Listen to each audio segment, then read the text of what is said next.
வணக்கம் நண்பர்களே, உங்களுக்கு தமன்னாவை பிடிக்கும் அப்படின்னா லைக் பண்ணிடுங்க. புது நண்பர்கள் சப்ஸ்கிரைப் பண்ணிடுங்க. நம்ம தமிழ் மற்றும் தெலுங்கு சினிமா உலகத்தில் ஒரு சாக்லேட் கேர்ள் அப்படின்னா அது தமன்னா பாட்டியா தான். மில்க் கேர்ள் அப்படின்னு கூட அவங்க அழைக்கப்படுறாங்க. 2005ஆம் ஆண்டு சன்ஷார் ரோஷன் செகரா என்ற இந்தி படம் மூலமாக அறிமுகமான இவங்க அடுத்தடுத்து தென்னிந்தியாவில் கலக்கிட்டாங்க. கேடி படம் மூலயமா தமிழ் சினிமாவுக்கு வந்தாங்க. வரிசையாக பையா, சிறுத்தை, வீரம், அயன் தேவின்னு வரிசையாக ஹிட் படங்கள் கொடுத்தாங்க.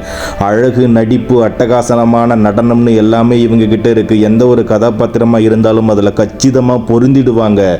அதனால இவங்க பல ரசிகர்களோட ஃபேவரட் அப்படின்னு கூட சொல்லலாம். இப்போவும் ஜெயிலர் படத்துல காவாலா பாட்டுல ஆட்டம் போட்டு இன்டர்நெட்டையே கலக்குனாங்க. ஓடிடி தளத்திலையும் கலக்கிட்டு இருக்காங்க. தமன்னா பாட்டிய ஒரு இன்ஸ்பிரேஷன் என்று தான் சொல்ல வேண்டும்.